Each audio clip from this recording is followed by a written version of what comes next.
Lenny Camp, admin spends more time bashing Robredo than solving problems.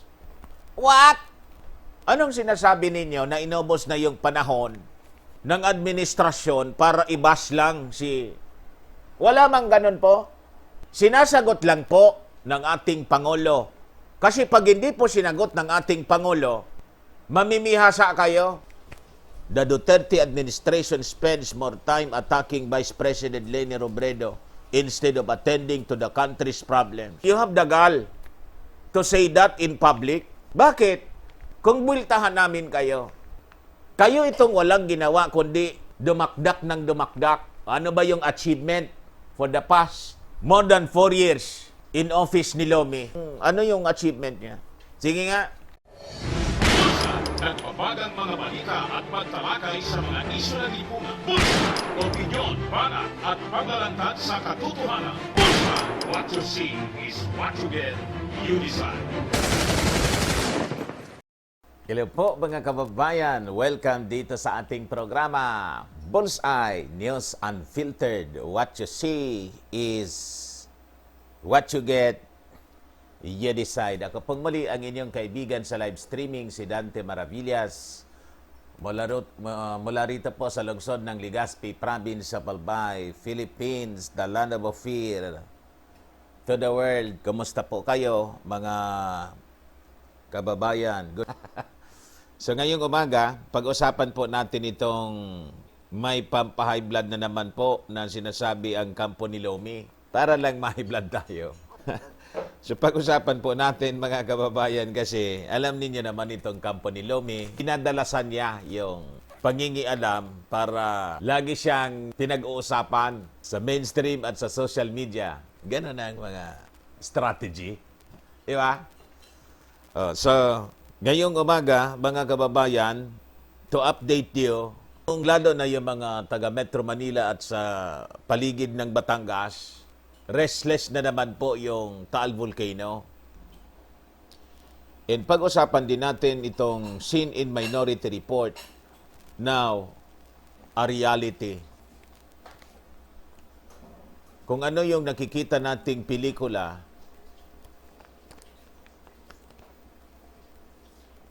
lang siya. Now it is becoming a reality. Ano siya itong Seen in the Minority Report? Mamaya pag-usapan po natin. And si Pap, sinabi ni Pap na the Muslim Imam, sinabihan ni Pap,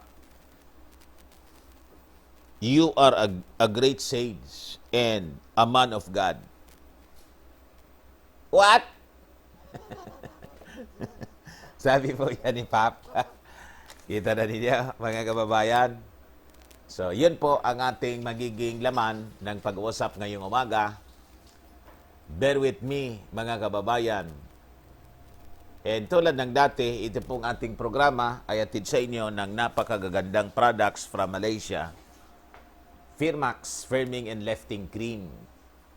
Yung gustong bumata, at least yung look ninyo, bata, itry po ninyo ito, Automax Revitalizing Serum. Sa mukha din ginagamit. Apply ninyo sa mukha. Anti-aging po siya. You will look 10 years younger than your age. Ningxia, red mixed fruit drink. Yan naka-picture na fruits, red fruits, Goji. Goji talaga po siya. Brand lang yung Ningxia. Anti-cancer po siya. May malaking bote at may ganito. Mamili na lang po kayo sa package niya. Ito yung ininom, mga kababayan, yung lagi kong kinikwento sa inyo, araw-araw, ng aming sister in faith. May cancer siya, breast cancer, tinanggalan ng dede, kalbo na siya. Kala niya, nakasurvive na siya, but after 3 or 5 years yata yon, bumalik yung cancer niya dito na sa kilikili. Tinaningan ng doktor, ayaw naman niyang magpa-chemo ulit kasi ang sakit-sakit daw yung chemo, yung therapy. Pag kinemo na po, mga kababayan, alam na ninyo ang kwento pag kinemo, hindi na niya magtatagal ang buhay niya. Yung kasama ko sa radyong doktora, nag-chemo rin siya. Nakita ko yon siguro mga ilang buwan din ko siyang nakitang ganon. Laging nakasombrero, Then afterwards, wala na. Yung sister ko po, survivor. 15 years ago, mga kababayan. Ito yung ginamit niya. Narinig sa akin eh. Try po ninyo mga kababayan. Anti-cancer po siya.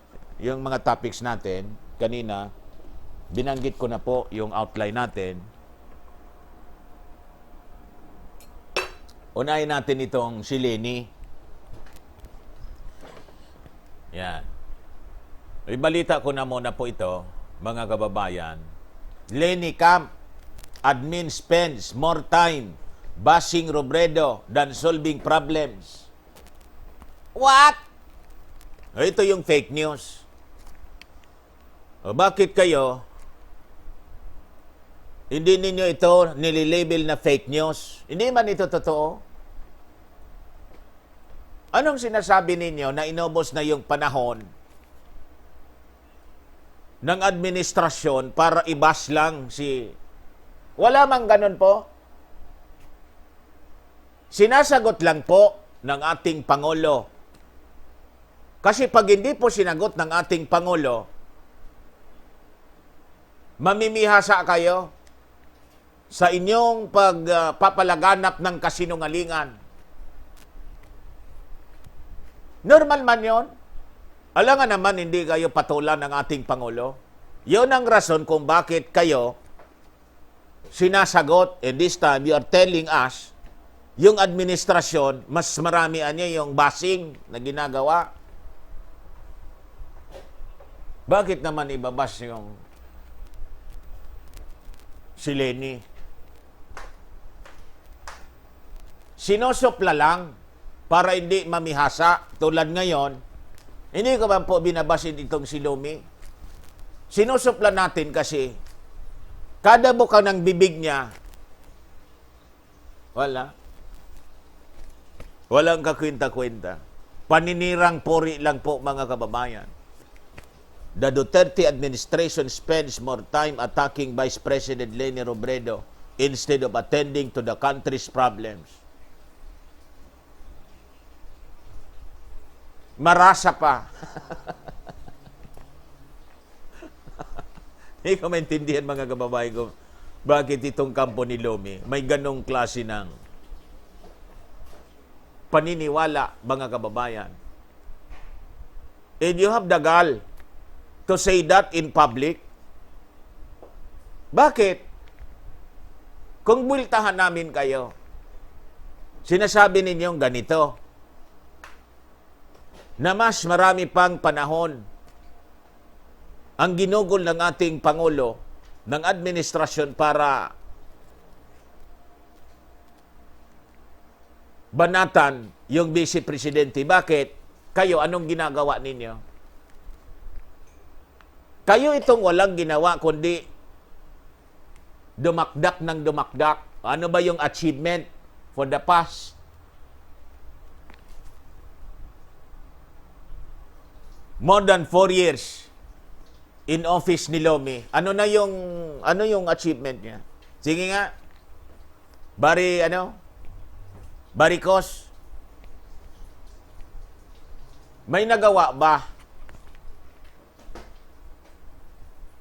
na masasabi nating significant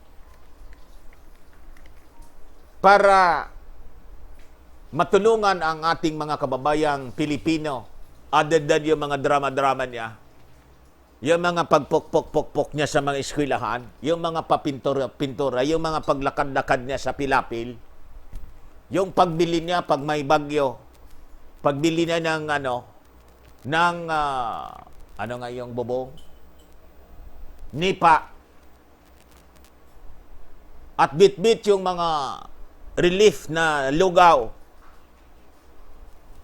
at konting bigas at pa-smile-smile, ganon, etc. Other than that, anong contribution ang naibigay niya for the progress of this country? Sige nga. Other than yung daldal dito, daldal doon, na walang kakwenta-kwentang nakakahilo. Other than that, ano yung contribution, Barikos, ni Lomi? Nagigil na umupo, ready daw siya. Di na kayo nahiya. Zero achievement, tapos ready. Yung pa gunting-gunting ng mga ribbon ng mga dilawang suportador. Kasi may mga pro-projects na, anong tawag doon na mga pro-projects?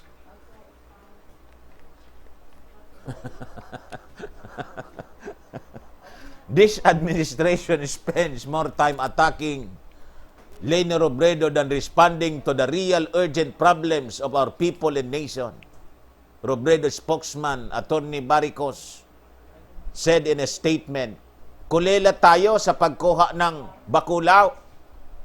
Yun pala yung mini-mini nyo. Yak! Kita niyo yung mga ugali ng mga taong ito. Maniwala ako sa inyo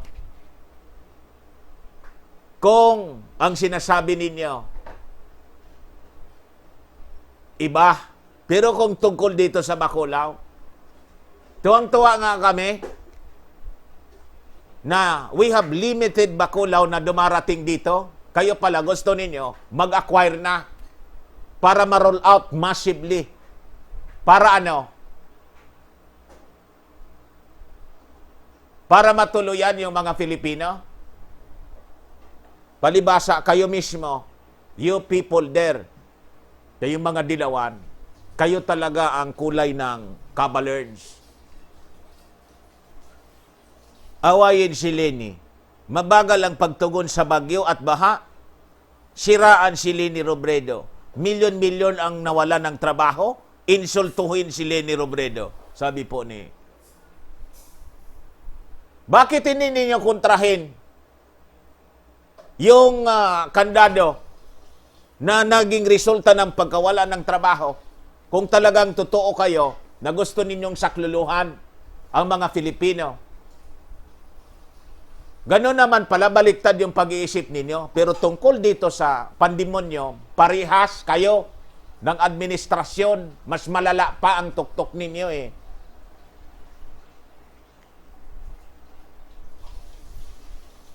Sabi ko sa inyo mga taong ito. Kala ninyo, pag to-make over ito mga dilawan, sabi ko sa inyo, it's like bygone. It's like mga kababayan yung saying na from the frying pan, you jump. It is just like jumping from the frying pan to the fire. Hellfire. Ngayon, nasa frying pan po tayo. I have to admit that.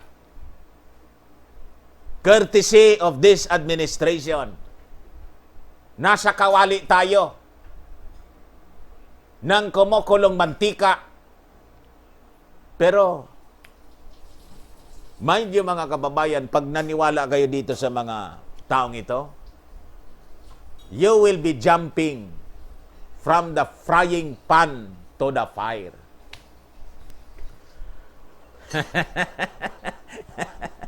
Tapos sila daw ang hindi namumulitika. Sa kanila lang yung puro paninisi. Itinuloy na lang namin ang trabaho. Trabaho! Anong trabaho ginagawa ninyo? Sige nga. Sabi ng Pangulo, o bakit niya? Bumili ka niya ng mamalingki ka. Anong mensahe ng ating Pangulo? Sinisita mo kami? Kung ano ang sinasabi ninyo tungkol dito sa ginagawa namin, biniblame ninyo na mahina. Gusto mong tumulong? O di bumili ka, mamalangki ka, dalhin mo dito. Ano ang simple message ng ating Pangulo? Ang simple message ng Pangulo, kung ikaw dakdak ka ng dakdak, wala ka mang contribution, bakit hindi mo na lang gawin? Biniblame mo, wala tayong kukunti pa lang yung dumarating. Di mamili ka, official ka ng gobyerno, di ba? Lahat ka lang salita eh. Buti nga may dumating kahit konti. Yun ang mensahe ng ating Pangulo. O yun, iba. Ang pick-up, mahina naman talaga ang pick-up nito. And this is, purposely ginagawa nila para laging pinag-uusapan sila. Sa gitna ng pandemya, yung pangalan ng mga taong ito naka-float for political agenda. Napakalinaw po yon. Lumi. Tama yung sinabi ng Pangulo, dito ayunan ko yung ating Pangulo. Sabi ng ating Pangulo, you just want to be relevant. Gusto mo lang maging relevant kasi you are irrelevant. Sumakay lang, parang sakay na. Yung kay Sharon, yung commercial ni Sharon, sakay na.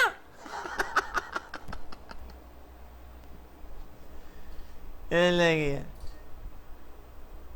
In his public address late Monday, Duterte told Robredo to just maybe shut up. Tama. About the Sinovac Biotech's CoronaVac after the Vice President backed the call for some health workers for the Health Technology Assessment Council to review the Baculaw. Pag tiningnan mo, ang kala mo, maganda yung suggestion. Oy, Lomi, ang i-review mo, yung paniwala mo, yung position mo. Kung gusto mong maging maayos ang future ng ating bansa, talagang gusto mo silang paglingkuran, i-review mo yung belief mo. Akala mo ba, pag ni-review ito at in-approve ng concerned agencies natin, magiging maayos ito? O bakit si Panot, yung kanyang rollout noon, bakit daming nadisgrasya? Sige nga. Di ba approve yun? Ni-review. Matagal. Ang hindi mo alam, ang lahat ng uri ng bakulaw, parehas ang epekto. Ano ang epekto? Ayun. Hindi ka naniwala? Kasi sinabi ko, makinig ka dito sa susunod kong discussion. Yung mga naona, ba't hindi mo tingnan? You have access to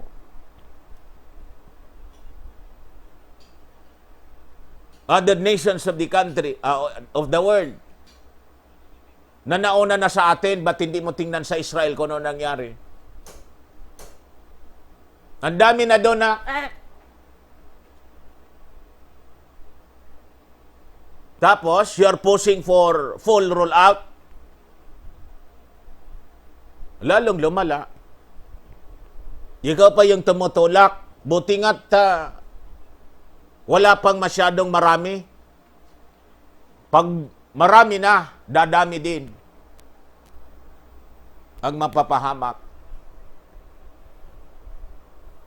Isunod ko na, siguro, kasi, ito, pakinggan ninyo ito mga kababayan. In the UK, 191,832 individual adverse events ang tumama doon sa mga tumanggap, including blindness, pagkabulag. Yan ang gusto mo, Lomi? Well, sa United Kingdom ito. Kino-cover up. Buti na lang may mga Kristiyano, vigilant Christians. Dilalabas ito. Just like in Israel, wala kang mabasa, wala kang marinig sa mainstream media. Dami na palang na disgrasya. Pakinggan niyo yung Israeli. Dami na niya dito. We are calling our friends in the whole world. Sakluluan ninyo kami rito. Ito, tingnan ninyo. In UK, United Kingdom, 191,832 individual adverse events including blindness and deafness have been reported after receiving both the Python and AstraZeneca bakula were given temporary authorization sa UK, mga kababayan, by the Medicines and Healthcare Products Regulatory Agency. O, tingnan ninyo. Inapprove. Ano sinabi niyo? Reneview niya. Ayun, sabi ni Lomi. I-review niya. Ito, ni-review. Inapprove na nga. Ano nangyari?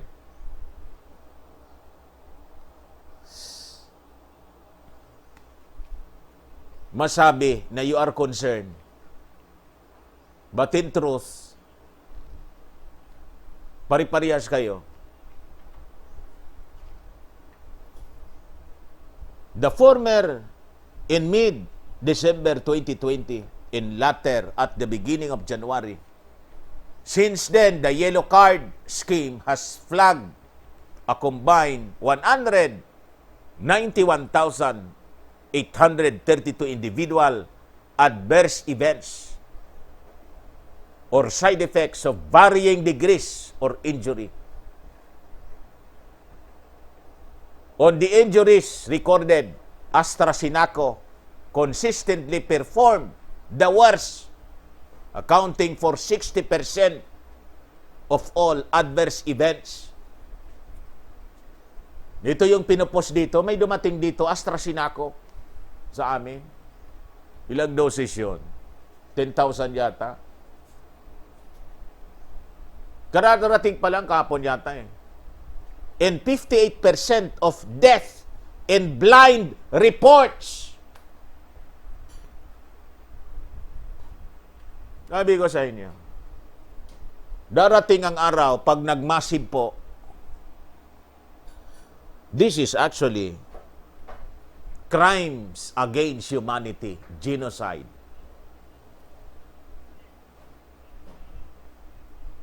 Kala niyo nililigtas tayo? Yun ang gusto nilang ipaniwala sa atin. Nililigtas tayo. Kung totoo yun, tingnan ninyo ang nangyari. Pakinggan ninyo ang sigaw ng Israel. Kung talagang nililigtas, hindi po tayo nililigtas. Remember po yung opla nila? Sight.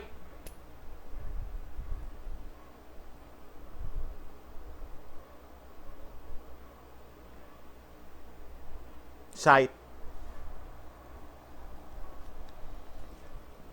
Capture. C for capture.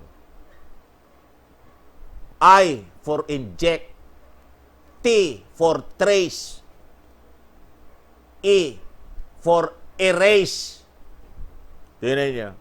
Sakto rito. Of the injuries recorded, mas marami, 60% AstraZeneca. Additionally, of the 402 fatalities, 197 were reported following use of the Python formula, and 205 are taking the AstraZeneca. O may mga patay na.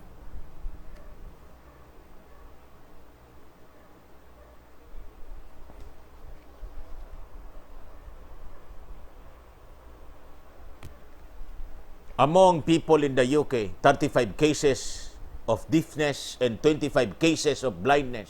Imagine kung kapatid mo to, or kayo ito, hindi na ninyo makikita pa ang kagandahan ng mundo. Kahit yung mukha ng family mo. Ito yung I pray very, very hard to my member.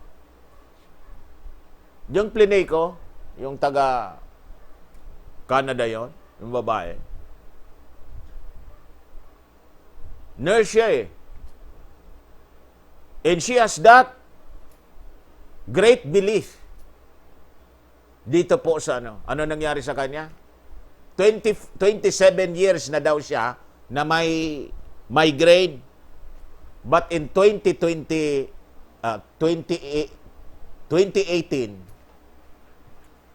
nawala na yung migraine niya. Ayun, first job, pak! Bumalik yung migraine niya. Pero, malakas yung belief niya kasi.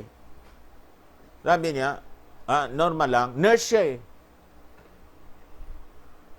Ano sabi niya? Then comes the schedule of the second. Alam niyo na experience niya ngayon? Partial blindness. But still, until today, he has that belief na it is just temporary. Shanawa. Nakakakita daw siya ng mga flashes. Tapos, pak!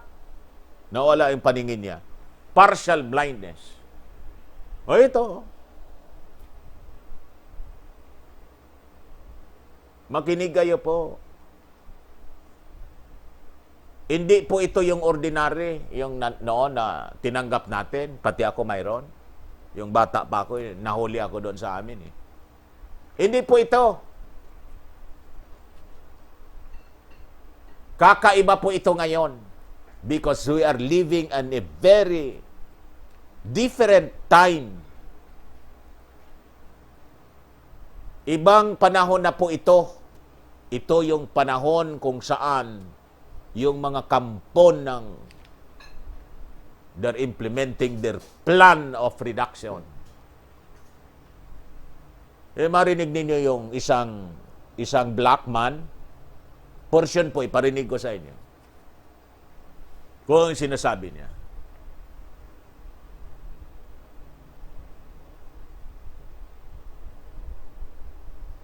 Are you starting to see just now just how dangerous this really are?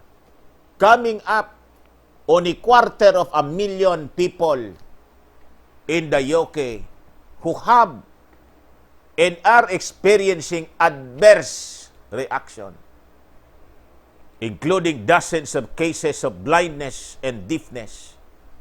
What if that was you who got and now find yourself blind? And that is blindness all throughout your life. What if kayo yon? Tingin ninyo. Maganda? Sige. Is it worth it to lose your eyes to have marginal protection from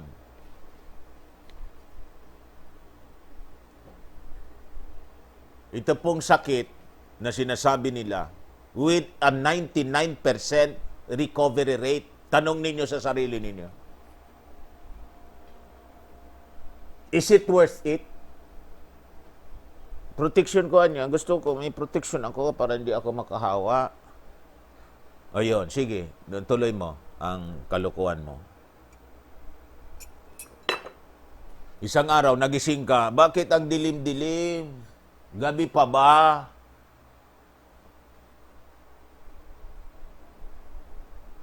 Mama, anong oras na ba, Mama? Bakit ang dilim-dilim? Maya-maya,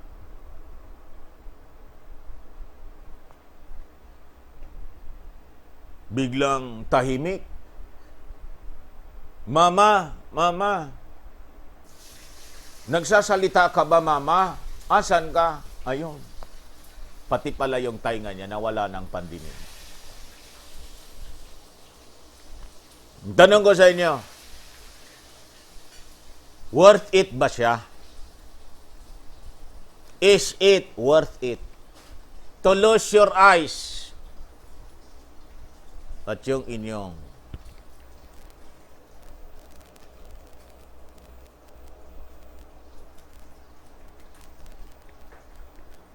Sabi sa 2 Kings chapter 4 verse 40, mga kababayan, so they poured out for the men to eat, and it came to pass, as they were eating of the pottage, that they cried out and said, O thou man of God, there is death in the pot.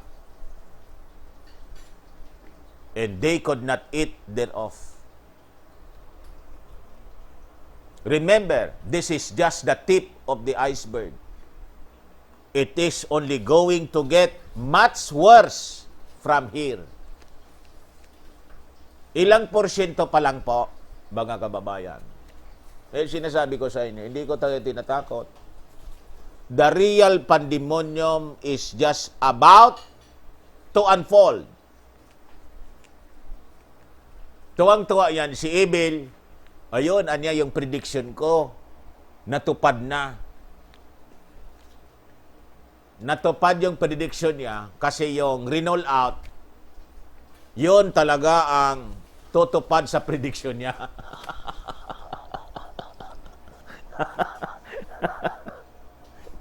Hindi ninyo alam. Galit na galit si isang African leader. Sino anya ang nagbigay sa iyo attacking, lambasting Abel? Kayong mag-asawa niya, sino ang nagbigay sa inyo ng karapatan na mag-determine sa buhay namin mga blacks? Yan sabi. Sino niya? Bakit kayo nangingialam sa buhay namin?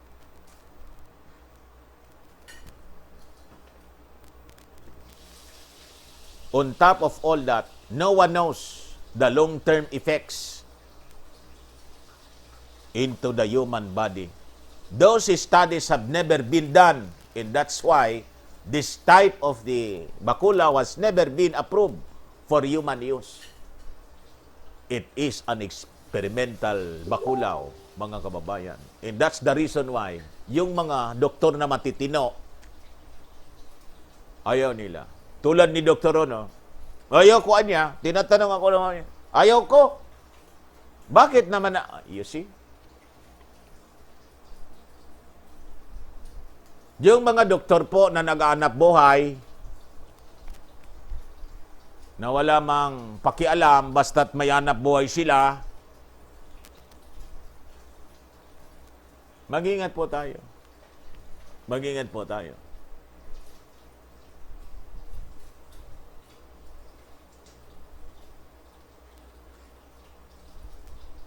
And it is still no approved or not approved now outside of emergency use. So you need to think about that as well. This is not conspiracy.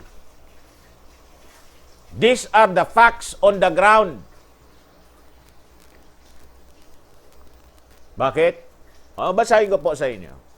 Galing sa artikulo ng LifeSite News. Alam ba ninyo itong LifeSite News? Catholic. Catholic itong LifeSite News magazine. O sila mismo ang nagsabi. Sila mismo ang nagbalita. Basahin ko. The numbers are derived from the UK Yellow Card Bakulaw Reporting Scheme, which is the British equivalent of the American Centers for Disease Control and Preventions. Alam niyo, kwento-kwento lang. Official report nila. Ano sabi? Ayun ang binasa ko.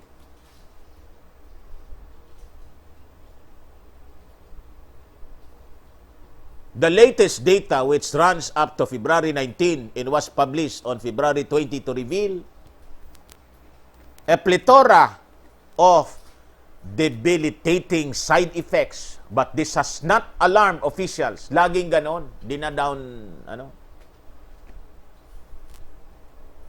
downplay. Laging ganon ang report, dina-downplay nila. But this has not alarmed officials of the MHRA, who maintain that no other new safety concerns have been identified from reports received to date. They conclude from this that the overall safety experience with both is so far as expected from the clinical trials. Sabi ko sa inyo, hindi po sila aamin.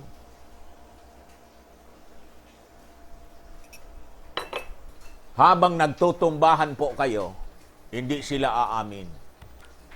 Never.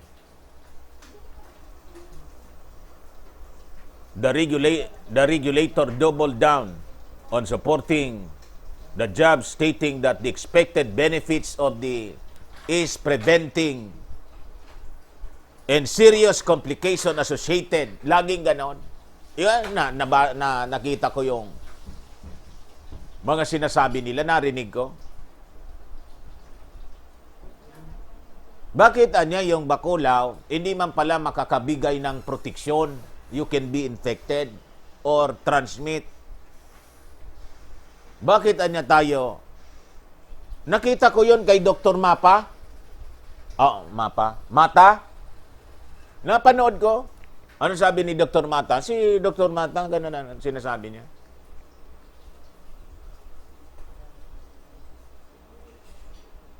Hindi man talaga anya ganon, based anya sa my studies, etc. Kasi, sabi anya ng mga scientists,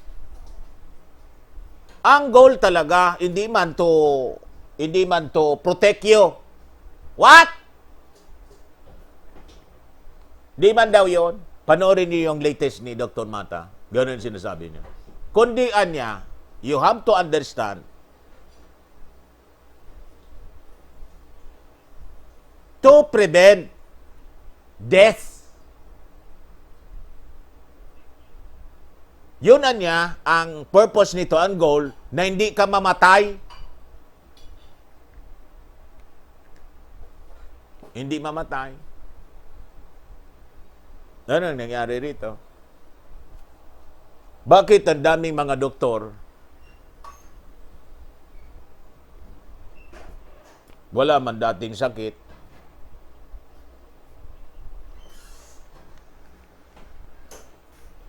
pero dahil it's not reported by the mainstream, walang taong na-alarm.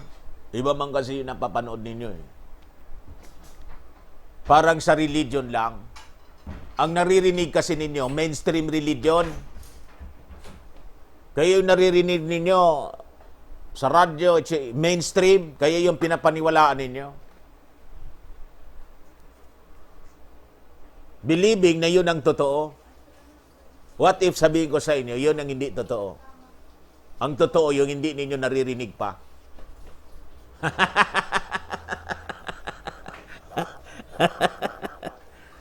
Kung sabihin ko sa inyo yun. Kaya daming napapahamak. Tama yung kinote ko pong Bible verse. There is a way that seems right unto a man, but the end of it, the ways of death. O, ito yun ngayon. Sakto dito. Ang tingin ng Pangulo, tingin ng lahat, in the government, ito yung tama. Pero ang dulo, kamatayan.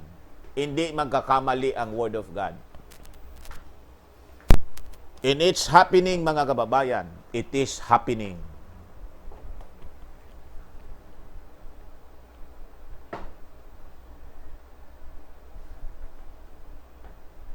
Okay? O, ngayon,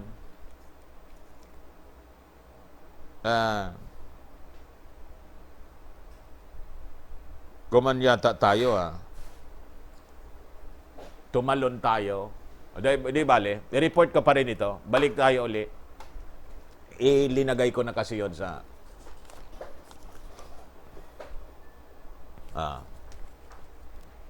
O, kayo dyan, mga kababayan, sa Metro Manila, habang kayo ay kandarapa sa kakaiwas sa bidko, yung Baryado.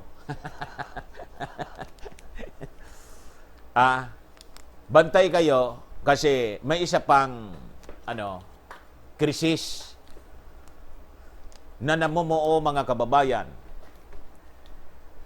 State volcanologists on Tuesday, kahapon, raised the status of Taal Volcano to alert level 2, signaling increasing unrest.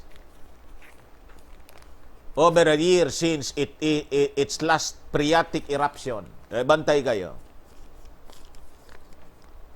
In its 8 a.m. bulletin, the Philippine Institute of Volcanology said that since February 13, the volcano has exhibited increased unrest or probable magmatic and hydrothermal activity. O, iwas kayo dyan.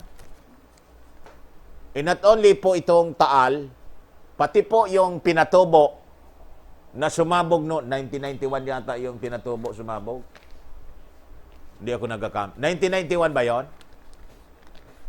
Oy, 1991 ba yon? O 19... Kailan ba yon? Tingnan nga ninyo kung anong taon siyang pagsabog. Para hindi 1991. Baka 87,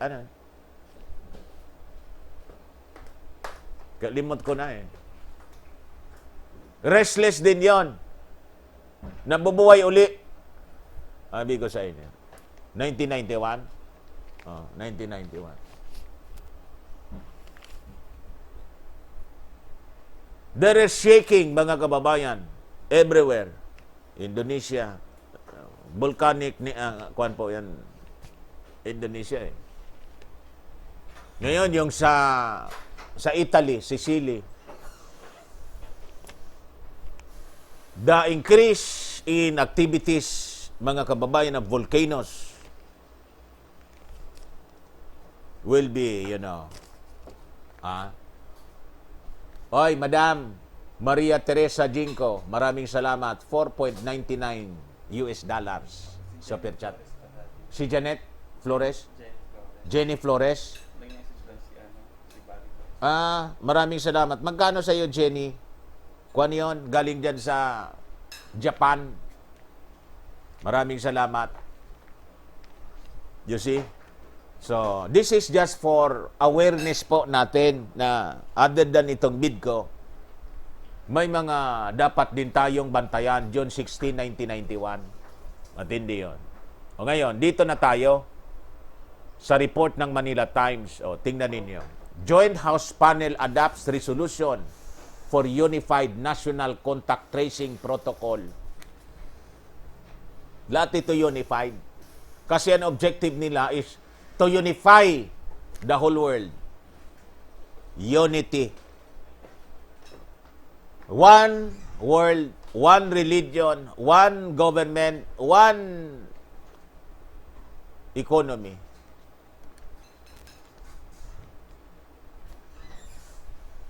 One leader. And we will be connected, mga kababayan, all throughout the world. One web. Ganun po ang mangyayari po sa atin. We become prison in our own planet Earth.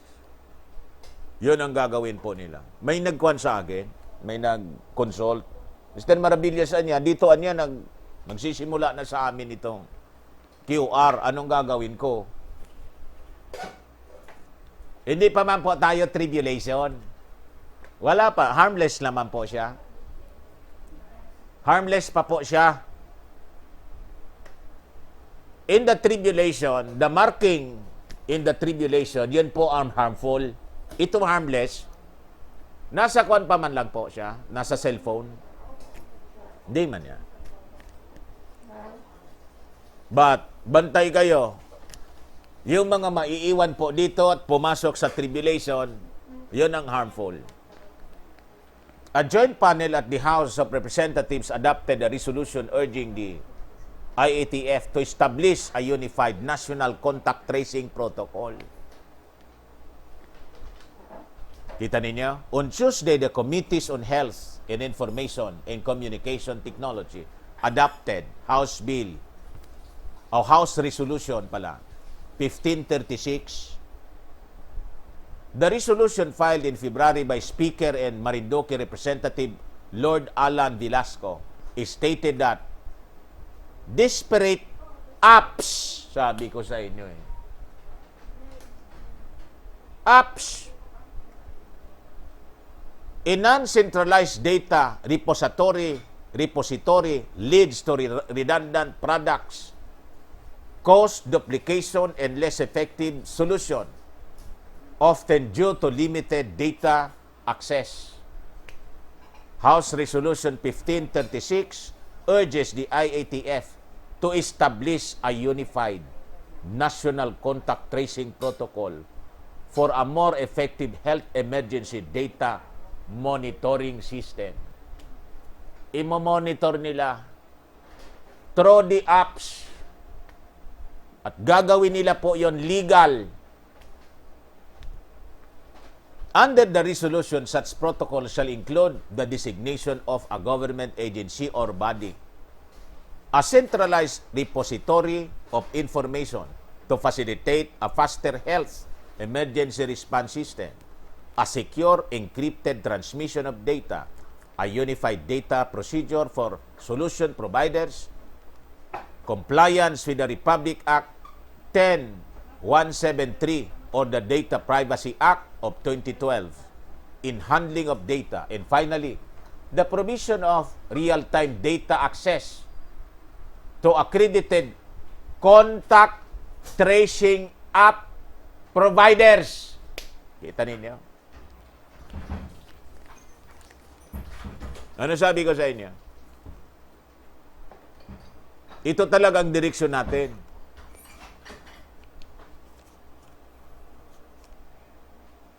Hindi po tayo magkakamali kung sasabihin ko sa inyo.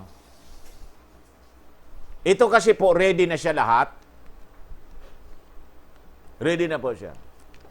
Yung apps, contact tracing app providers, naka-ready na po, nakaposisyon na po all throughout the world. Nang i-create nila yung crisis response po, in place na. And in fact, hindi siguro ako magkakamali kung sabihin ko, somebody from the cabal conspirators bumunta doon sa mga congressmen natin. Sir, ito yung magandang kwan kasi nakikita ninyo yung crisis. We have the technology. We can help you. May office na sila dito, yung Common Pass Project. May office sila dito. They have their CEO. Ito ang minimin dito sa accredited contact tracing app providers. Sabi ko sa inyo, search ninyo po kung ano yung Common Pass Project. Project ng Rockefeller. Partner ni Ebil. Instrument ni Ebil. If you connect the dots, makikita ninyo, masusundan ninyo ay same people, mga kababayan, offering solution. High-tech anya ito, sir. Paano anya yan? Gusto mo, sir, anya? I-demo ko sa inyo. Paano siya? Tapos, maya-maya, may, sir, may kwan dito po, from the Office of Bodas, magkakakilala sila. Pinagkakaisaan tayong itrap. Pinagkakaisaan tayo. As they created the crisis, they have a solution to the crisis. And it is a trap. Nakikita ito ni, nakikita ito ni Velasco? Ay, hindi man niya po yung nakikita. Sa kanya po, malaking tulong niya ito.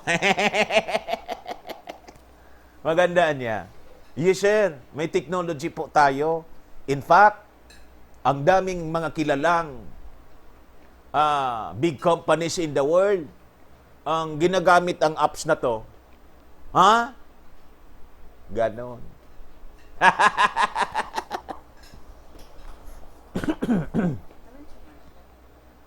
Mga kababayan, oo, nabasa ko na siya.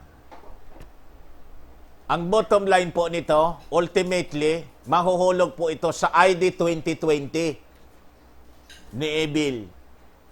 Sira niya, obsolete na niya yun, ano? Yung, di ba niya, unified dapat? O iya, pag-isay na natin.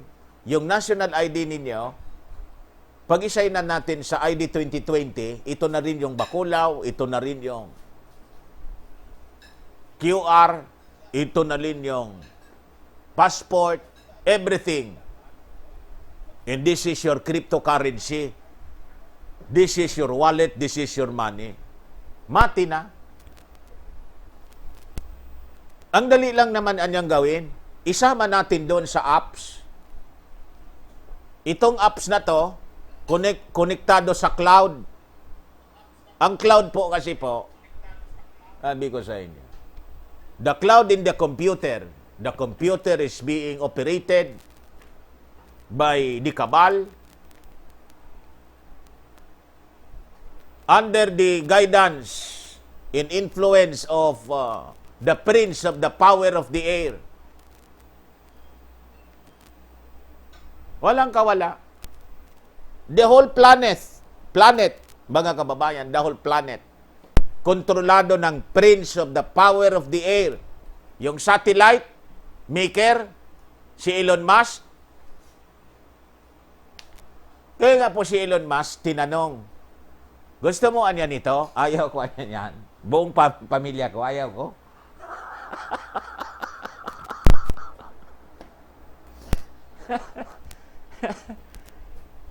Si Emil, ganon din. Ayaw ko anya. Pero yung ayaw nilang gawin sa kanilang sarili, gusto nilang gawin sa atin. Naniwala tayo, mabutian niya yan. Magandaan niya. Kung maganda, di ginawa na nila sa sarili nila.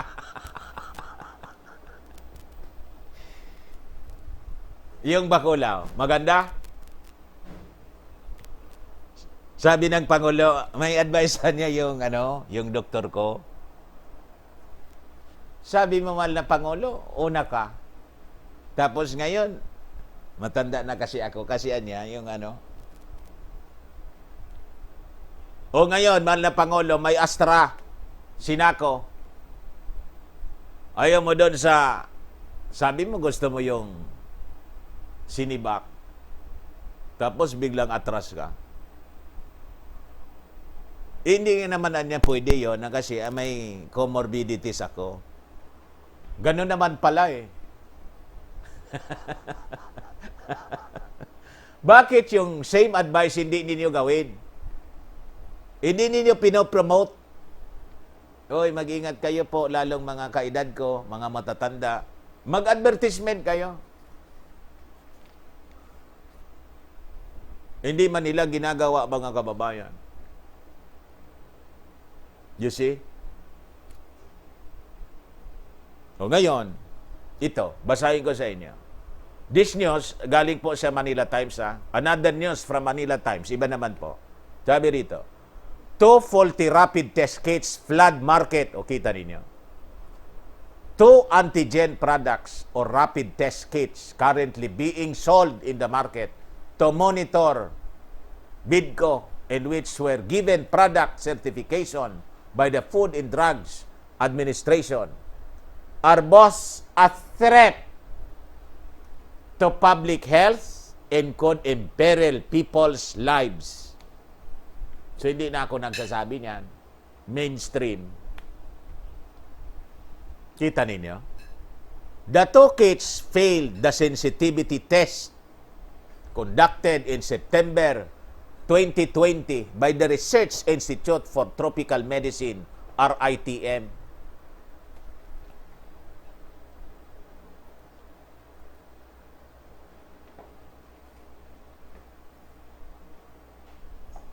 Kaya pala ganun ang nangyayari po sa atin. There is an increase. There is a spike. Faulty testing ang nangyayari po. Because yung ginamit nilang pang-test, defective siya. Faulty. Now we know. O ngayon, mga kababayan, ito ikuhan ko na sa inyo. Other topics naman. This is a scene from Minority Report. Like a scene from Minority Report, sabi rito, airports in the Middle East are now using iris scan. Yeah? I-scan yung mata ninyo. Contactless passport to allow passengers to board. Matindi po. Advance. According to the Emirates Biometric Privacy Statement, the airline links passengers' faces with other personality identifying data, including passport, in-flight information, retaining it for as long as it is reasonably necessary for the purposes for which it was collected. The agreement offered few details about how the data will be used and stored beyond saying that while the company did not make copies of passengers' faces, other personal data can be processed in other Emirates system. Palapit ng palapit, mga kababayan, sa noo. 2 inches na lang po. Oh. Tama ba? Palapit ng palapit po. Ini-scan mata. Mata muna. Malapit na sa noo.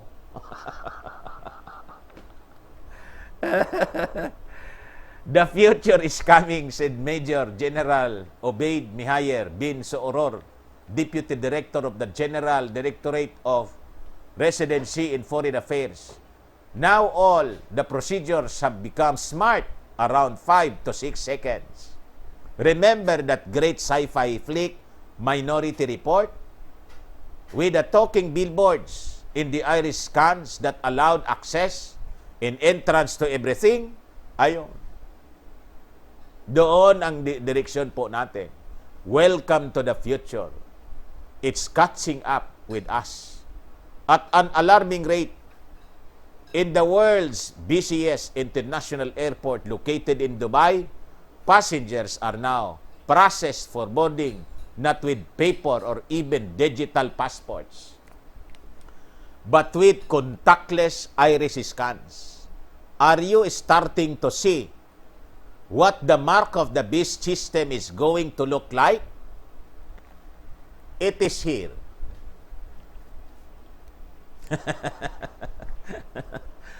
Behold, ye among the heathen, and regard and wonder marvelously, for I will work a work in your days, which ye will not believe, though it be told. Sabi po sa Habakkuk, chapter 1, verse 5. Kaya hindi po ako nagtataka kung tayo ay nagkwento, ang daming tumataas lang yung kilay. Ha? What? Tobod anya kan maniwala sa'yo. Hindi po ako nagtataka kung gano'n ang reaksyon ng gaya kayo, mga kababayan, as you share this video to your friends, tumaas yung kilay tapos nainis sa inyo at sinabi, fake news? Ba't kayo nananiwala dyan? Kung ano-ano mga kwento niyan, pinaniniwalaan ninyo. Ganon po kasi ang mangyayari talaga.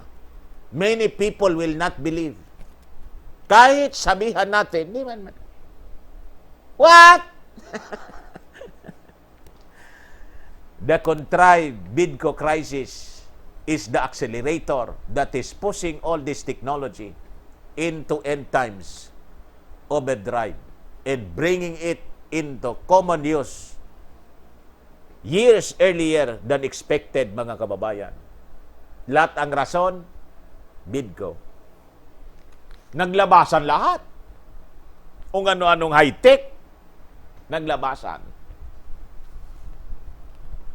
Sabi ko sa inyo, soon you won't remember what life was like without scanning your iris to board a plane or purchase groceries or do just about anything at all.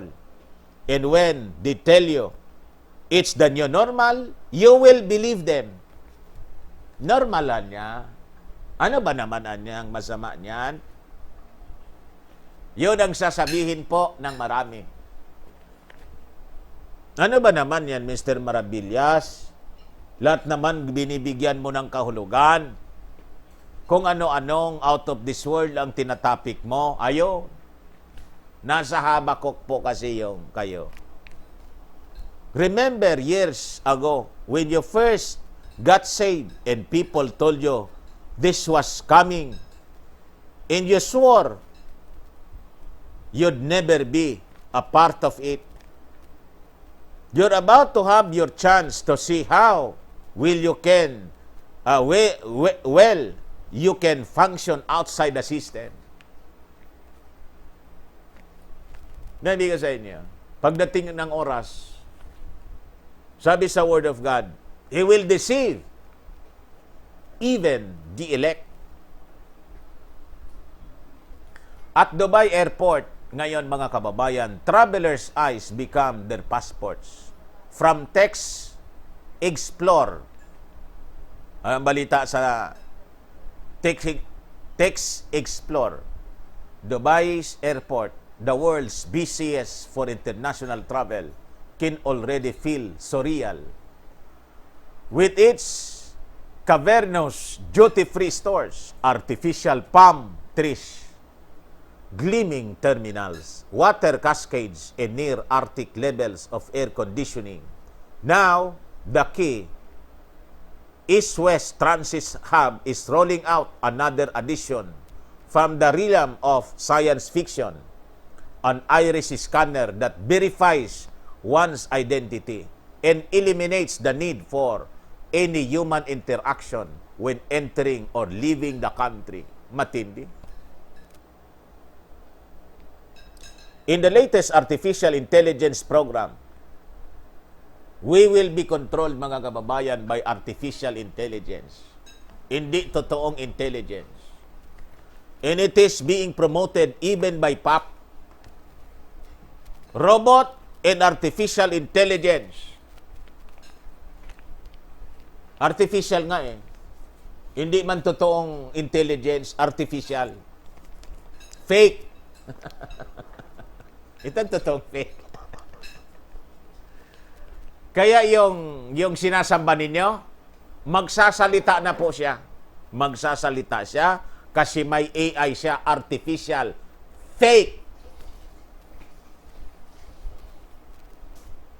Magiging Diyos ninyo, magiging Savior ninyo, fake. The Antichrist is a fake Christ. Hindi man totoong Kristo. And this is the workings of the Antichrist. Si Sophia the robot, oh yeah.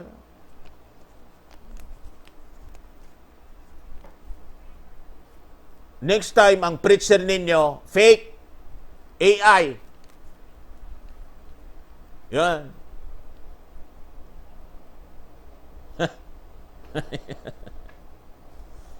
It's the latest artificial intelligence program the United Arab Emirates has launched amid the surging corona contactless technology. The government promotes as helping to stem the spread of the But the efforts also have renewed questions about mass surveillance in the Federation of 7 sheikdoms, which experts believe has among the highest per capita concentrations of surveillance cameras in the world. Sabi ko sa inyo, yung pelikulang Minority Report, panoorin ninyo, ito na siya. You can run You run. Run, run, run. You are monitored. Lalo pag na-roll out ito lahat, sabi ko sa inyo, may unano po siya, may unano, that will control your brain. The ultimate bakulaw that will be rolled out will attack your brain and you become another person.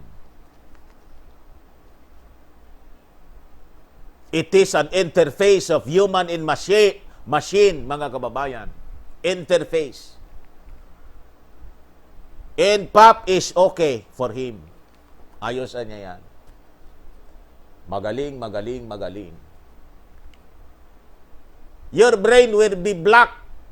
Kaya nga po, kahit during the tribulation period, hindi na ninyo masusumpungan ang kontrolado niyo yung brain mo. Paano maligtas yung tao? Sa pakikinig. Ng ano? Pakikinig ng salita ng Diyos.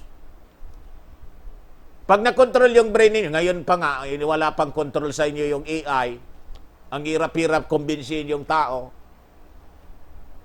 ikwento ninyo ito sa kapatid ninyo, kung baga makumbinsin ninyo. Si Chona nga, yung kapatid, ang tigas daw ng ulo. Sige na niya. Sabi ko, panalangin mo na lang.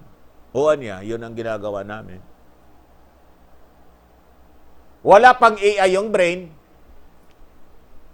Wala pang unano na pumunta sa blood niya.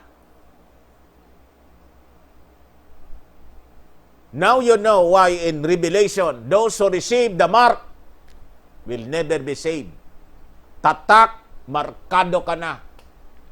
Why? Hindi na. Tapos na. Sarado. Nakalak.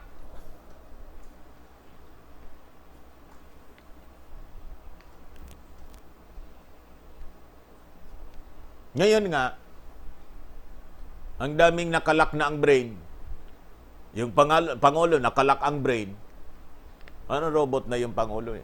Kaya nga, nung unang mga discussions natin, sabi ko, duda tayo eh. Baka yung aking theory ko, baka totoo na. Hindi kaya, pati itong IATF na una na to, pinasukan ng unano yung katawan. Wala eh. Replika na ng... Ngayon nga po panoorin ninyo, si Baygon, sablay. May mga speeches siya, sablay, parang ulyani na. Sabagay, matanda na yon. Pati yung, nakalimutan yung pangalan, yung pre-secretary niya yata, yun tapos defense. Di na niya kilala.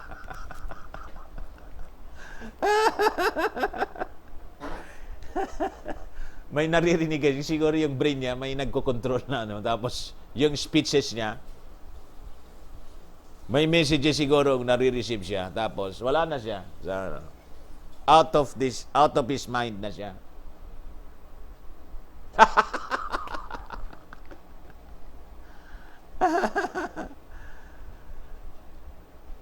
So, ito na siya, mga kababayan. In recent years, airports across the world have accelerated the use of time-saving facial recognition technology to move passengers to their flights. But Dubai's iris scan improves on the more commonplace automated gates seen elsewhere. Authorities said connecting the iris data to the country's facial recognition databases so the passenger needs to no identifying documents or boarding pass. Ang ganda po eh. Sinong ayaw nito? Wala ka nang kailangang i-present na document. Yung sarili mo mismo will reveal all the documents needed. Your personal identity, personal information mo. Di ba yun ang, asa na yun ID mo? Ikaw ito, nasa ticket. O, gayon. That's manual. Darating ang oras, people will accept this all throughout the world kasi very convenient siya. Mata mo lang, ikong yung marka dito, all your identity, pati yung medical information mo, health information mo, nandun na. Up. Dante Maravillas, Bicolano. Medical history. Walang bid ko. May konting high blood. Pasok! Seconds lang. Pasok! Sino ang ayaw? Because kaya po ang ginagawa nila ngayon, all the difficulties, pila dito, pila doon, may solusyon na kasi po sila in place. Iyon ang i-offer nila sa atin. And you will not refuse it kasi napakaganda po. Pero, kapalit niyan po yung ating kaluluwa. Kaluluwa ninyo yung kapalit niya. Ganon magtrabaho ang dyablo. Ganon katalino, mga kababayan. O ngayon, pakinggan ninyo ito. Portion lang po. Pakinggan ninyo itong sinasabi nitong he's a black man, mga kababayan.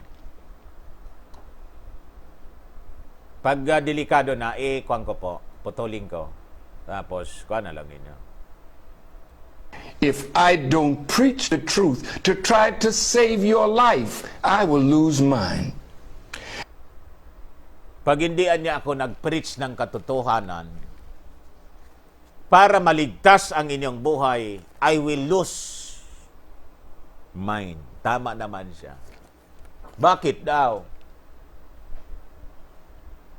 And if I don't warn you of what the consequences are, and you continue in what you're doing with no desire even to change because you think you are living right. This enemy is a scientist of evil. He's studying. Ang kalaban daw natin, mga kababayan, itong mga, ang tawag niya, scientist of evil.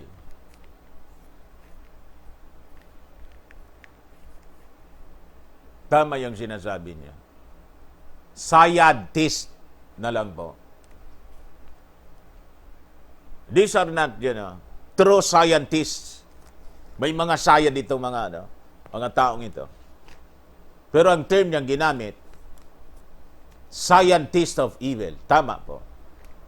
Bacteriology and chemistry in such a way that he can change you chemically to think you are what you are not.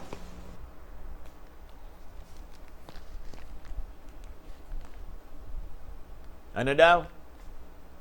To change us chemically.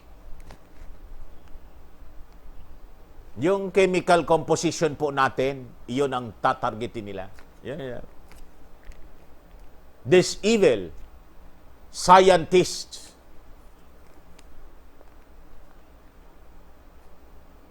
virologists, they're out to change our chemical composition, yung ating katawan. They're targeting our DNA. He's a wise Satan. That's who you're dealing with. You're not dealing with just common wicked man. Yan sabi ko sa inyo. Yan sabi niya. We are not actually dealing with normal people, ordinary wicked men. We're actually dealing with Satan himself. And these are the scientists of Satan. Tama yung word of God. We are not wrestling against flesh and blood. but against powers and principalities in higher places. Yun ang sinasabi nitong black man, warning his African po siya. You're dealing with the Satan, the God of this world. Tama na. Naputol na eh. The God of this world. Yan po ang totoo niyan. Ngayon, mga kababayan, ito yung sabi ni Pap. Nagbisita kasi siya po, mga kababayan, doon sa Iraq. He defends Iraqi trip calls Muslim imam a great sage and a man of God. From the report of Reuters, speaking to reporters on the plane returning from his trip, Francis also said he realized that some conservative Catholics would see his meeting with Grand Ayatollah al-Sistani as one step from heresy, but that sometimes it was necessary to take a risk in interreligious relations. The 84-year-old Francis is speaking while standing for about 50 minutes, said that trip, his first foreign visit in 16 months, had left him much more fatigued than previous ones. But he said he felt reborn after feeling like I was imprisoned by the restrictions daw ng BIDCO. He added that 84 years do not come without baggage.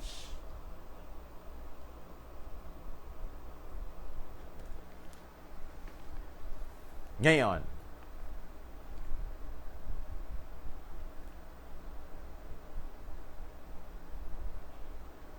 you can just imagine yung mismong leader po you call an imam, a Muslim imam, a sage, man of God, tapos na. So, ang ibig sabihin niya, kung ano ang Diyos ng Muslim, yun din ang Diyos ng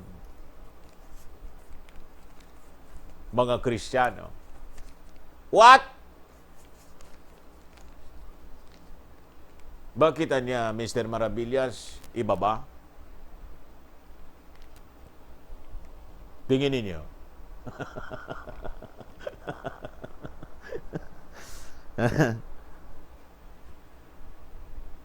Kung pareho po, mga kababayan, kayo mga Catholics, kung pareho, bakit noong panahon, the conservative Catholics and priests and bishops pumupunta kung saan-saan to evangelize non-believers, di ba gano'n na biglang nagbago? Parehas man sa palaan niya. Parehas din tayo. O di, wow. Ito na siya. He is actually establishing a one-world religion as prophesied in the Word of God. Yun ang mangyayari. All roads lead to Rome. Yun ang sabi ko po sa inyo. In the Roman Empire, the old Roman Empire is reviving.